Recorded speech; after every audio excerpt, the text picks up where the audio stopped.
Councilmember Parker, are you here? Councilmember Nadell, are you here?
Good afternoon. I'd like to call this meeting of the Committee on Health to order. Today is Tuesday, September 26th. The time is 1:07 p.m. I am at-large Councilmember Christina Henderson, Chair of the Committee on Health. I want to note the presence of the quorum with Council members Brianna Doe from Ward 1, Zachary Parker from Ward 5, and we will be joined soon by Councilmember Charles Allen from Ward 6. We do have a quorum of the committee. Today, we have 10 measures before the committee, and so we are wanting to go ahead and get started. The first, we will consider 7 nominations for several professional licensing boards. The mayor has nominated 3 individuals for the Board of Physical Therapy, which regulates the practice of physical therapy in the District of Columbia. And I will provide a little bit of information about each of the nominees and for not only the Board of Physical Therapy, but also the Board of Occupational Therapy, as well as the Board of Medicine. And then I will move these nominations in block. So for PR 25-291 would appoint Rayon Hagona Wordy as a licensed physical therapist to the Board of Physical Therapy for a term ending April 16th, 2024. She is the CEO of JAW Therapy, which she founded in 2019 to enhance access to physical therapy services east of the Anacostia River through mobile physical therapy services. She has practiced physical therapy in the district since 2013 in settings including the DC Department of Corrections, outpatient settings, and home care, and she is also a Ward 7 resident. PR 25-292 would appoint Dr. Nicholas Kaler as a licensed physical therapist on the Board of Physical Therapy for a term ending April 16th, 2025. He is the lead therapist to the medical surgical rehabilitation supervisor at the George Washington University Hospital. Dr. Kaler has served on the Board of Physical Therapy since September of 2018. Dr. Kaler has practiced physical therapy in the district since 2013. He is a Ward 5 resident. PR 25-293 would appoint Ana Quiones as a licensed physical therapy assistant on the Board of Physical Therapy to serve a term ending April 16th, 2024. Ms. Quiones has served on the Board of Physical Therapy since January of 2019. She is a physical therapy assistant with MedStar National Rehabilitation Hospital. She has practiced as a physical therapy assistant in the district since 2008, and she is a Ward 4 resident. The mayor has also nominated 1 individual for reappointment to the Board of Occupational Therapy, which regulates the practice of occupational therapy, including practice by occupational therapists, occupational therapist assistants, dance therapists, as well as recreational therapists here in the District of Columbia. PR 25-305 would reappoint Charles Bond as a recreational therapist on the Board of Occupational Therapy for a term ending April 16th, 2025. Mr. Bond is the director of C Bond Consulting and practices as a recreational therapist at Enbridge Pace at Skyland Town Center.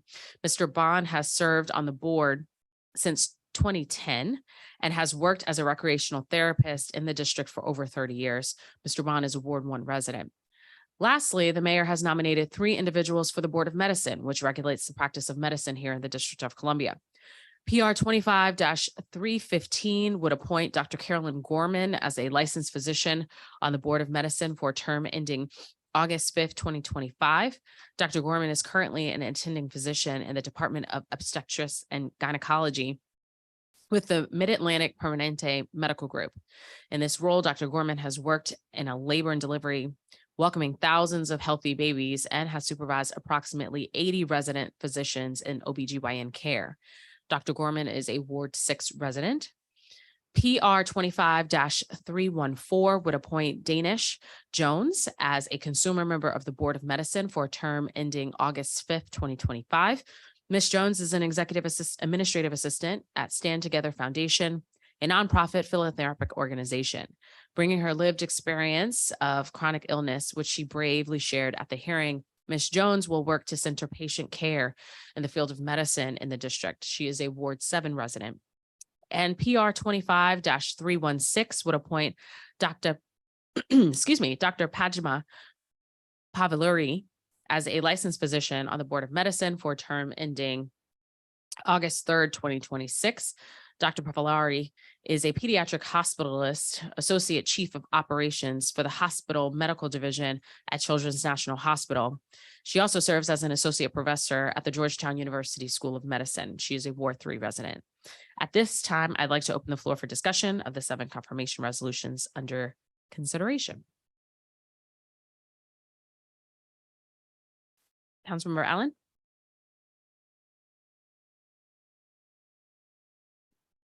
No, I don't have any discussion on them. I'm supporting them.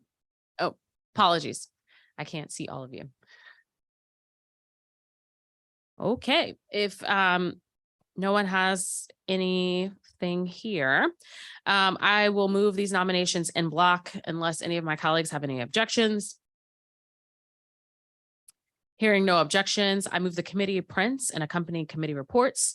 For PR 25-291, Board of Physical Therapy, Ryan Hagonia Wordy Confirmation Resolution of 2023, PR 25-292, PR 25-293, PR 25-305, PR 25-315, PR 25-314, and PR 25-316, with leave for staff to make technical changes and in consultation with the Office of General Counsel. All in favor, please say aye. Aye. Aye. Any opposed? Okay, let the record reflect that was a unanimous vote. Thank you to my colleagues. I would like to now turn to 3 bills for our committee today. I'm going to start with Bill 25-124, the Prior Authorization Reform Amendment Act of 2023. This was originally introduced in Council Period 24 by Council members Che, Allen, Bonds, Lewis, George, and Gray. The bill was reintroduced in Council Period 25 with Council members Pinto, Allen, Bonds, Robert White, Trayon White, Lewis, George, Gray, and myself, and a co-sponsor from Councilmember Parker. The Committee on Health held a public hearing on this bill on May 24th, 2023, where we heard from members of the public and the Department of Insurance, Securities, and Banking. Subsequently, the Department of Healthcare Finance provided written testimony and met with committee staff several times to provide feedback. The legislation would establish safeguards for district residents enrolled in health benefit plans that use prior authorization requirements to manage or restrict healthcare utilization. The committee made significant changes to the bill as introduced based on feedback at the hearing from and from many different stakeholders. The committee print is thus complex and addresses many issues in the prior authorization process, which I will now describe in turn. So be patient with me, colleagues. First, it requires prior authorization only be based on medical necessity, or that a service is experimental or investigational, and prohibits the use of prior authorization based solely on the cost of a health service. However, Medicaid and the Healthcare Alliance have preferred drug lists that are approved by the federal government, so they can continue to use those.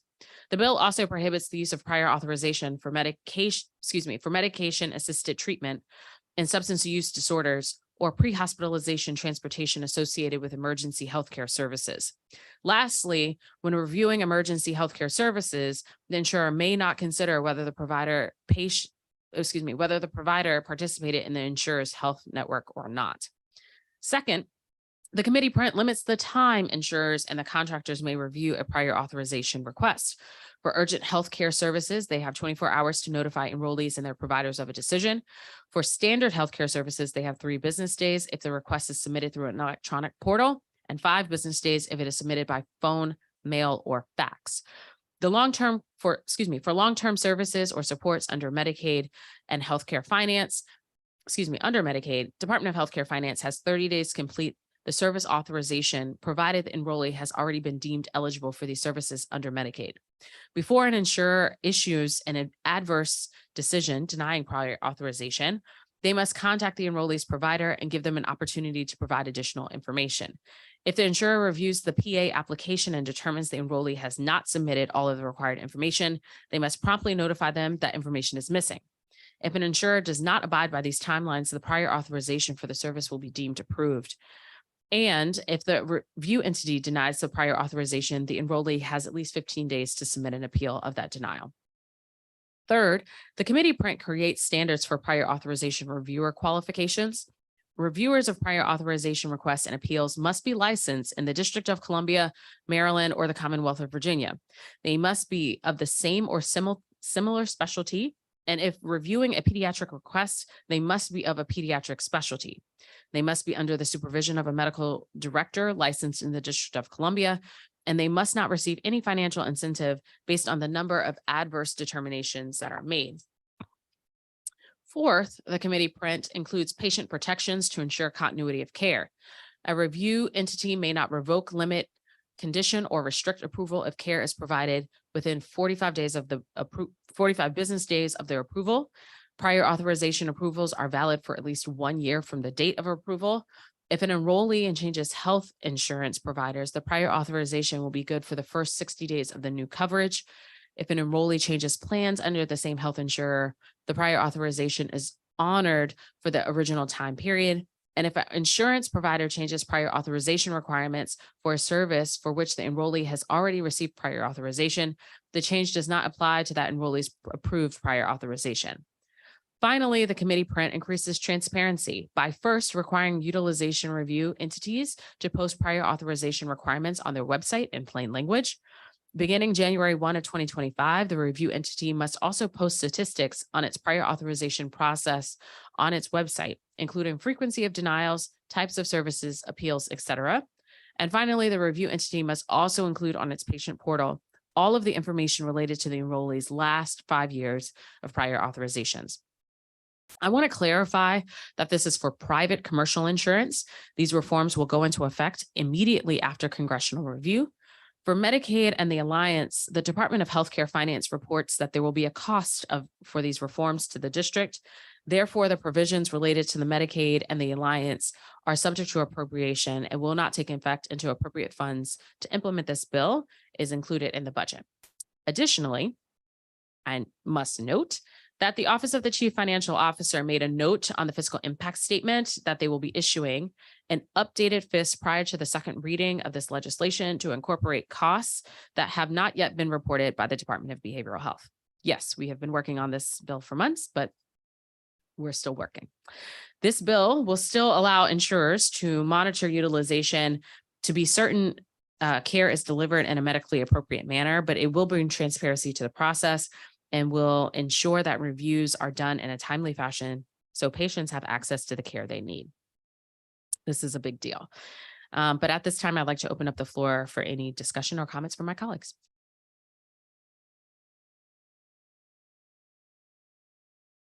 I can't see you, Councilmember Parker, so if you have a comment, holler. Comment. Wonderful. Hearing none, I will now move to the committee print and accompanying committee report for Bill 25-124, the Prior Authorization Reform Amendment Act of 2023, with leave for staff to make technical changes in consultation with the Office of General Counsel. All in favor, please say aye. Aye. Aye. Aye. Let the record reflect that this was a unanimous vote. All right, we're almost there. 2 more bills. The next bill, Bill 25-73, the Ambulatory Surgical Facility Amendment Act of 2023, was introduced by Chairman Phil Mendelson on behalf of the mayor on January 27, 2023. This bill makes several changes to the district laws pertaining to ambulatory surgical facilities, or ASFs, which are entities that provide outpatient surgical procedures outside of a hospital setting. Specifically, the bill proposes to amend the Healthcare and Community Residence Facility, Hospice, and Home Care Licensure Act of 1983 by adding certain definitions applicable to ASFs and removing the requirement that DC health regulations list all procedures that can be performed only in ASFs if not performed at a hospital or maternity center. DC Health testified that this requirement has held up the promulgation of these final rules for ASFs since 1985. When the bill first originally required this list, that's correct. Over 30 years, we have been waiting to do this. Given the continual advances in medical treatment and surgical techniques, DC Health has never been able to create this comprehensive list of ASF procedures. Committee print makes several small changes to the bill as introduced, including clarifying that generally non-invasive procedures, including medical procedures that do not need to be done in an aseptic surgical field, or in other words, do not have to be done in a room where disease-causing microorganisms have been eliminated. At this time, I'd like to open up the floor for discussion on this legislation. Councilmember Allen. We've waited 30 years Yes, since 1985. and we need to wait. Well, longer. actually, so 1985, what's You're that? rounding up. It's okay. 38 Yeah, years? it's all right. Almost 40. Then let's go ahead and take the vote. Any other comments from colleagues? Hearing none, I will now move the committee print and accompanying committee report for Bill 25-73, the Ambulatory Surgical Facility Amendment Act of 2023, with leave for staff to make technical changes in consultation with the Office of General Counsel. All in favor, please say aye. Aye. Aye. Great. All opposed? Hearing none, let the record reflect that this was a unanimous vote. All right. Last bill. Bill 25-312, the Health Professional Licensing Board Regulation Requirement Amendment Act of 2023 was introduced by Councilmember Zachary Parker and myself on June 2nd, 2023. The bill is intended to address the high number of vacancies within the health professional licensing boards, which are responsible for licensing and conducting disciplinary proceedings for the district's healthcare workforce. Currently, the DC code requires that all members of the health professional licensing boards administered by DC Health be district residents. This requirement, while laudable in spirit, has created some challenges for the district to fill all board seats, particularly for boards where a significant percentage of the health professionals under the jurisdiction do not actually live in the District of Columbia. Among the 19 health professional licensing boards, none oversee health professions where more than 40% of the licensed professionals are actually district residents. With one board, only 8% of its health professionals are district residents. On average, only about 19% of health professionals licensed under these boards are actually district residents. This has led to a persistent high vacancy rates among many of our boards. For example, even after this committee just confirmed 3 new members to the Board of Medicine, not even 15 minutes ago, the board will still have 5 out of the 15 seats, or 1/3 of its seats, vacant. Similarly, the Board of Nursing has 11 seats with 7 vacancies. The Board of Psychology has 5 seats with 2 vacancies. It is even more difficult for boards who have small number of professionals licensed in the district, as I mentioned before. So, for example, of the 145 licensed podiatrists in the district, only 8%, that is 11, live here in DC. Of the 232 optometrists licensed in the district, only 14%, or 41 individuals, actually live here in the district. Of the 187 marriage and family therapists, only 21%, that's 39 people, live in the district. Pulling from such small pools is challenging and does contribute to these high vacancy rates. Board vacancies mean that less perspectives are considered for key licensing decisions, and high vacancies can also slow down the issuance of health professional licenses and determinations based on disciplinary investigations and hearings. To address this problem, this bill would change the requirement that only 50% of the seats held by professional members of licensing boards be district residents. This bill would not change the current requirement that all consumer members, as well as the chairperson of the board, be a district resident. To ensure that non-district residents serving on boards are still committed to the district, the bill adds several additional eligibility criteria. In addition to being licensed in the district and engaged in the practice of a health occupational in the district for at least 3 years preceding appointment, a non-district resident must continue to actively practice the health occupation for the entire time that they are members of the board. Non-resident members must also have a physical practice in the district where they practice for at least 20 hours a week. Non-resident members must demonstrate their practice is not primarily telehealth, and the mayor's Office of Talent and Appointments must verify on an annual basis that the board members meet the requirements under this legislation. We believe that the committee print strikes a right balance of increasing the district's ability to recruit qualified health professionals serving district residents and for our health professional licensing boards, while ensuring that the boards are committed to protecting and enhancing the health and well-being of all district residents. At this time, I'd like to open the floor for discussion.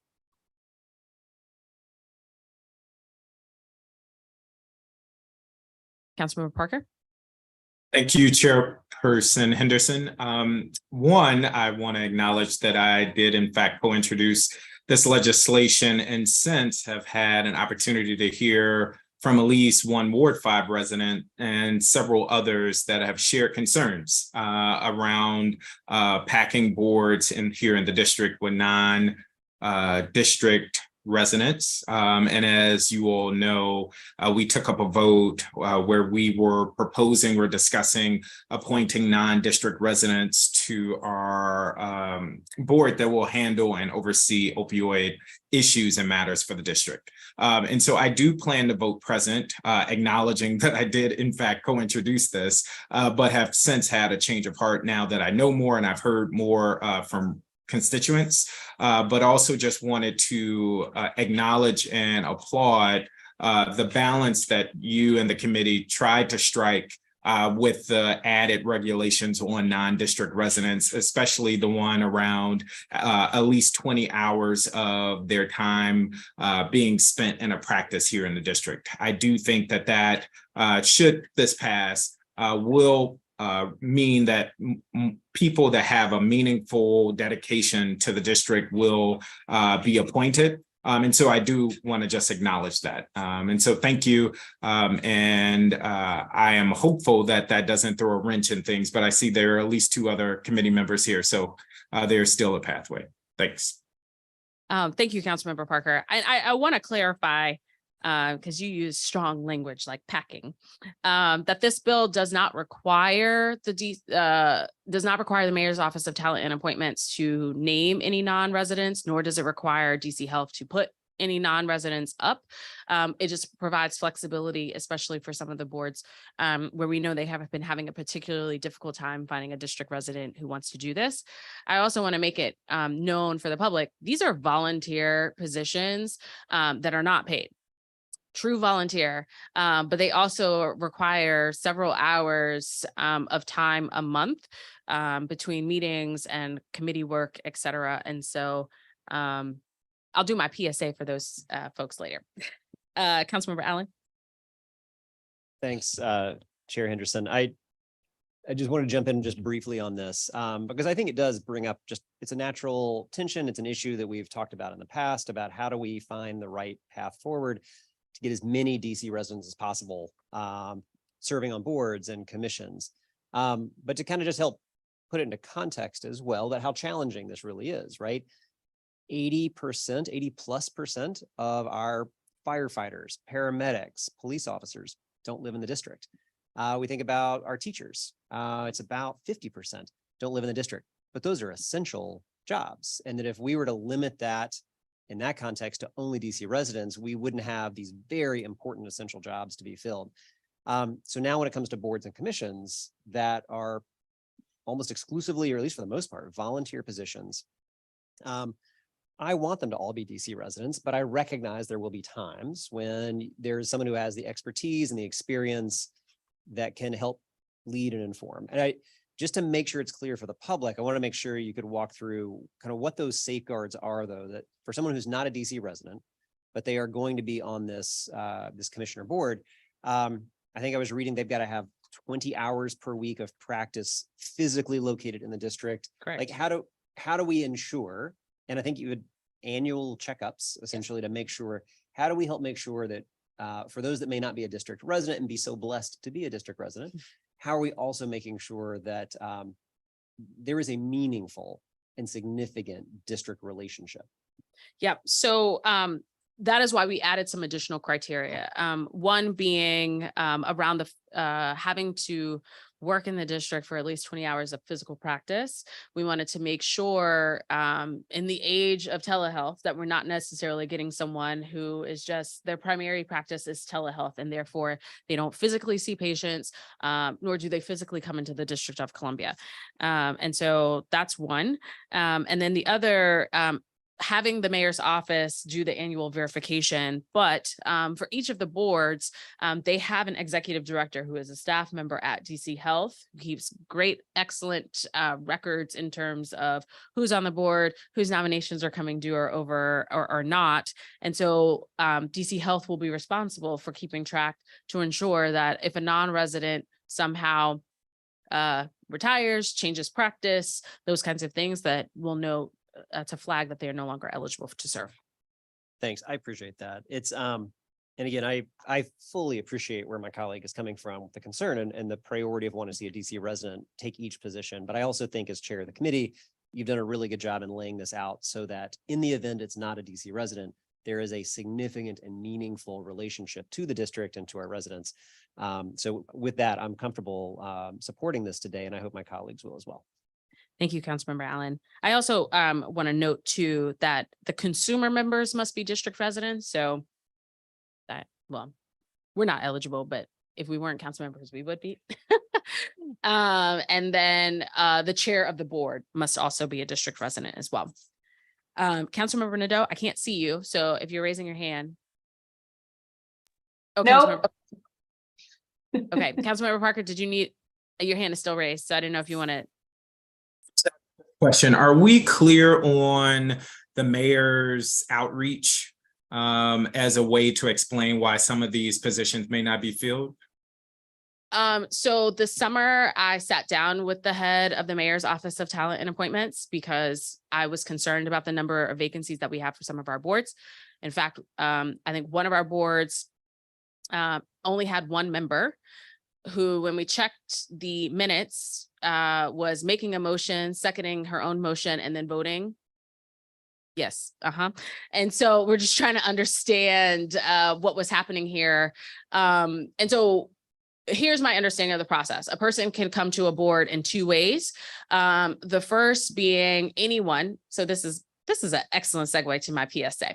Anyone out there who is a health professional who wants to serve residents of the District of Columbia and your fellow health professionals can go to the website for the Mayor's Office of Talent and Appointments and submit their information and say, hi, my name is Zachary Parker. I am licensed in the district as an optometrist, and I have an interest in serving on the board of optometry. And then they'll do a vetting process and go through that. DC Health also does quite a bit of sourcing on their own. So talking to current board members, are there colleagues who you feel like would be a good addition in? Are there areas of expertise that we're missing? So for instance, DC Health, on the Board of Medicine, we did not have an OBGYN. DC Health felt very strongly that we should. And so, specifically recruiting for that.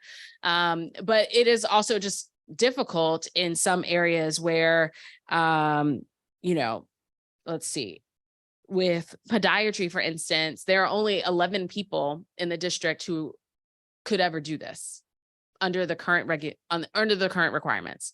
And so if we've called all 11 and we can't make anyone do this, right? It's volunteer work. And so there's definitely ongoing outreach, but we've made it our mission as part trying to increase to limit the vacancy rate, to really try to do some public outreach to make people aware, hey, this is an opportunity to serve your profession and your practice. Thank you. Okay, and so I think we have exhausted all of our discussion. I will now move the committee print and the accompanying committee report for Bill 25-312, the Health Professional Licensing Board Residency Requirement Amendment Act of 2023, with leave for staff to make technical changes in consultation with the General Counsel. All in favor? Aye. Aye.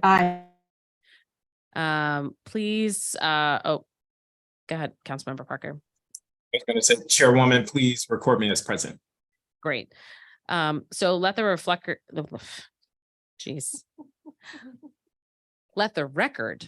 reflect, we have 3 votes in favor and 1 present. This concludes today's Committee on Health meeting. 10 measures. Good job, guys. The time is now, I don't know, actually, what time is it? 1:36 p.m. and this committee meeting is adjourned. Thank you all, my colleagues.